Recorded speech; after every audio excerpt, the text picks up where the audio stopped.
families find themselves in because of changes to immigration rules introduced by Mrs. May when she was Home Secretary. Norman, thank you. Norman Smith.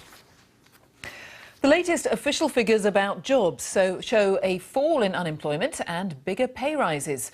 The rate of unemployment across the UK is now at a 43-year low of 4.2%. That's according to the Office for National Statistics. And in the 3 months to the end of February, the average pay packet increased by 2.8%.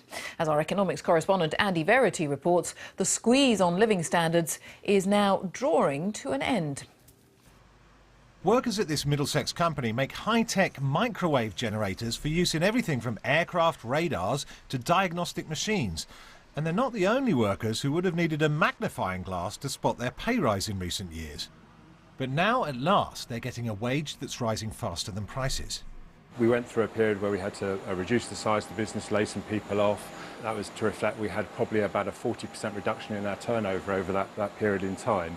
And that also had a knock-on effect that we had a very constrained environment for pay rises. Since that time, so over the last 3 or 4 years, we've seen maybe 20% a year growth in our business, and that's been reflected into significant pay rises for our staff. The last time we got these figures, the average pay rise was 2.6%, not enough to keep up with prices. On the figures released today, it's 2.8%, and inflation is slowing down.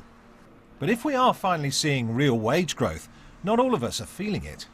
At the moment it's still very, very tight, but hopefully things will get better soon. In my circumstances now, I'm better off only because I have adult children.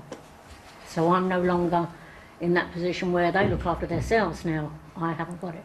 So in that respect, I am better off, but it's still hard. We've seen a rise in our wages year to year, but that's been swallowed up by inflation as well. That it feels like we're almost getting 1 step forwards and then having 2 steps back at the end of that we're never quite keeping up with things. For years, the puzzle has been that unemployment kept hitting a fresh low, which should have given workers greater bargaining power so they could demand bigger pay rises. Yet that kept on not happening. Now, economists confidently predict it will happen.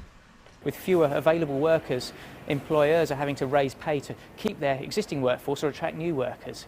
We also had fewer migrant workers coming into the UK. That also means there's less available workers. And thirdly, prices are rising faster. So in order to keep your workers happy, you're going to have to raise wages faster than you did, say, a year or two ago. The squeeze on living standards has made most of us feel the pinch, and it's still too soon to be sure we're permanently released from its grip. But there are positive signs. The pound's been getting stronger, and that should help to contain the cost of imported goods and gradually make the cost of living more affordable, not less. Andy Verity, BBC News.